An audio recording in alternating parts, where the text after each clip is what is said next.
Sometimes the news is so crazy, I can't even believe it myself. Here we are in reality where Jesse Waters has a crush on Hunter Biden. Hunter Biden's going after everyone. Kristi Noem is forcing people to eat like dogs, which that I believe.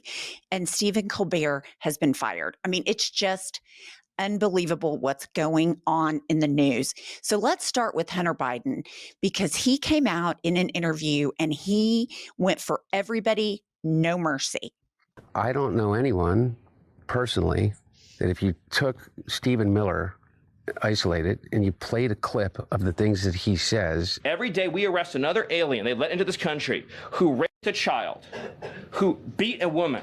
Quote, all the kinky-haired, swarthy-skinned, long-despised phantoms, all the teeming ants toiling for the white man's comfort. And his little physical demeanor, and not be able to say, there's something fucked up about that motherfucker. Okay, completely agree with Hunter Biden on this. The thing about Stephen Miller is he is like so cruel and hateful. And I listen to the things that Stephen Miller says. And honestly, I'm shocked. I am shocked that he is anywhere near the presidency of the United States. This motherfucker should be in a straitjacket. I mean, he is filled with cruelty and hate. It's disgusting. And the fact that he's making all the policy, because we know Trump doesn't care, is terrifying.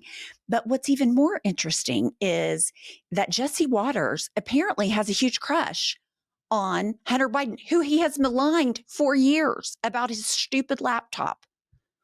Everything he's saying is exactly what Joe Biden is thinking. This is Dark Brandon Jr. Greg's right. This is the guy the memo was about. This is a guy who doesn't give an F.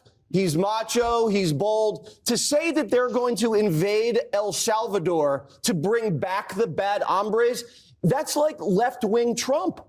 This is what they've been looking for. Gavin Newsom doesn't have an ounce of that kind of swagger, because that.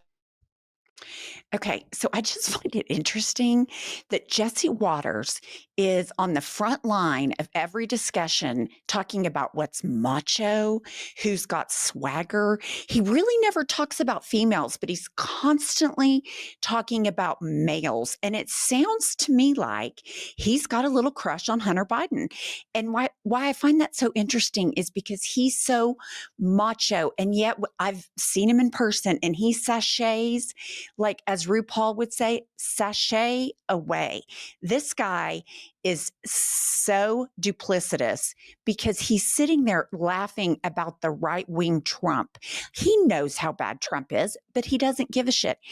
And what I will also tell you is I've been reading reports about dog-killing Secretary of Homeland Security, Kristi Noem, and as disturbing as she is on every level, this is a new level, and this is cruel and unusual punishment without due process. New report reveals individuals at the Miami Detention Center were shackled with their hands tied behind their backs and forced to kneel to eat food like dogs. Y'all, this is gross. I don't care if you're a triple Trumper. Nobody who is human should be forced to do this. This is abuse, plain and simple. It is cruel and unusual punishment. And now we're finding out reports in the Miami Herald, like hardly any of these people, like it's a fraction of the population in that detention center that actually have violent criminal records. These are people that came to seek a better life in America. They have children, they have jobs, they love their families, they have friends, they just want happiness. And Kristi Noem is so depraved that she is having them eat like dogs with their hands tied behind their back. Now, why is there not outrage over this? These are human beings. It's absolutely disgusting. And again, going back to Stephen Miller, this guy is Jewish, yet he is a white supremacist. When I heard him say this, I just thought, this guy is fucking nuts. Here we go.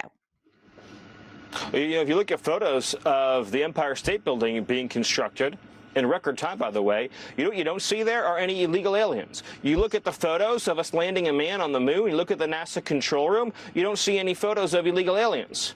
Americans built this country, Americans sustained this country, Americans have powered this country for 2.5 centuries. Nobody voted.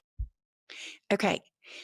What Stephen Miller is not saying is that there are no black and brown people in these photos, because the Empire State Building was built primarily by Irish immigrants. But the difference between Irish immigrants and the people Stephen Miller hates is the color of their skin. So this is a guy that is writing policy for the president of the United States. And he is sitting there telling you, if you have brown skin, you shouldn't be in America. America was not built by black and brown people. This is classic white supremacy. We went through this last week in an episode where he says every single thing that Hitler said. You know, if illegal aliens weren't in Los Angeles, you could go have better education, go to the hospital, all this shit.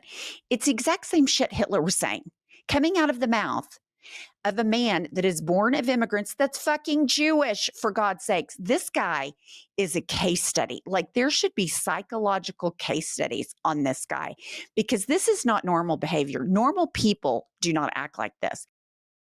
Listener, please support our sponsor, Quince. Quince is the best gift you can give yourself. I actually ordered a pair of their outstanding linen pants, washable silk dresses. I cannot stress the importance of the wash and wear items from Quince.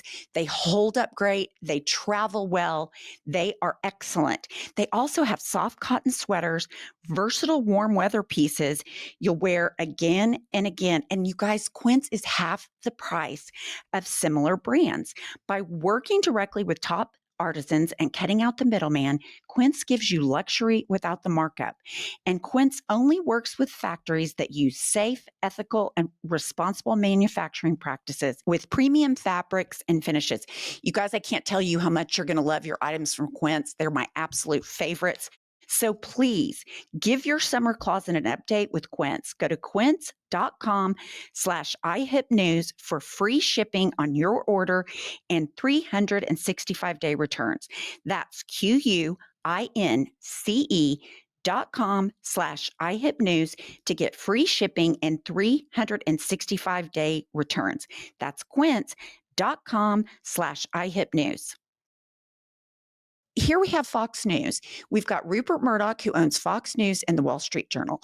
And the Wall Street Journal is torching Trump because of the Epstein debacle and his involvement with a pedophile. And so then, on the other hand, you have Fox News that all they have done for years is push propaganda, pro-Trump propaganda, stirred up hate in these people, brought out the absolute worst in their viewer. And now we see that Rupert Murdoch, he is just absolutely gunning for the fight with Trump. Quote unquote, blood sport. Journalist claims Rupert Murdoch relishing chance to embarrass Trump. Here's the deal. We've heard for years in the Dominion lawsuit, in the text messages, Rupert Murdoch fucking hates Trump. But Rupert Murdoch needed something from Trump in Trump 1.0. And what Trump did is he approved some kind of deal, and now each of Rupert Murdoch's heir gets an additional $2 billion. Rupert Murdoch doesn't give a fuck about Trump. Heard for years, hates his guts. So here's my question for Rupert Murdoch. You're 94 years old. You just got married again, which I find very optimistic, but that's not the issue. When are you going to start telling your viewers the truth? Have you not made enough money? You're an immigrant to this country too, Rupert Murdoch. The difference why you are successful and while Fox News viewers like you is because you're white. But when are you going to unleash the Kraken, as it were, on Donald Trump on Fox News and tell his supporters the truth? Because primarily, Fox News gets on there, spouts lies and propaganda, just like they were state-run media. It really is fascinating what's going on. And then, as a shock to absolutely fucking no one, Mike Johnson, Moses Mike, who Jesus talks to him and God tells him he's Moses and all that, and he's for the kids and he's for America and he's America first. He doesn't give a shit about America because those lying lips will not stand up to Trump, not even when it comes to being a part of the Jeffrey Epstein files. Johnson shuts the door on House vote before September on releasing Epstein files. Here's the deal. Eric Swalwell was on this podcast last week. If Mike Johnson wanted to get to the bottom of the Epstein files, all he would have to do is sign a subpoena. He's in the majority. He could do it today, but he doesn't want to do it because he cares more about Trump and power than he does his constituents. And I just want to remind everybody, this is not the first brush with pedophilia that Mike Johnson has had. The law school of which he was to be named dean, which never opened because the preacher that started it in his name was convicted of pedophilia. So Mike Johnson is no stranger to this, and he clearly doesn't give a shit about protecting people, especially children. He worries about, are you racist? Can I be homophobic? Can my wife be a trad wife? And I'm in a covenant marriage and I'm going to pray the gay away. And God says I'm Moses. Well, you're a liar and you're a hypocrite. And we see it. We see it. And then I don't think anybody could sum up what's going on in the world more than the very recently fired Stephen Colbert, because CBS News has no fucking conviction. CBS recently sold as part of the deal. They appeased Trump with the 60 Minutes edit, despite the fact it really wasn't an edit. They just wanted to shut him up. And apparently, in some kind of backroom deal, the #1 late night show hosted by Stephen Colbert was canceled. And so I'm going to close with what Stephen Colbert has to say. Go yourself. Here's the deal. I completely agree, but Trump is surrounded. Stephen Miller, Kristi Noem, these people are bottom feeders. They're cruel. They're mean. And I think all of them, as described by Terry Moran, hatred is their spiritual nourishment. We've got to get out. We've got to resist. We've got to vote in the midterms. Please like this video and subscribe to our channel, and we'll be back with more news.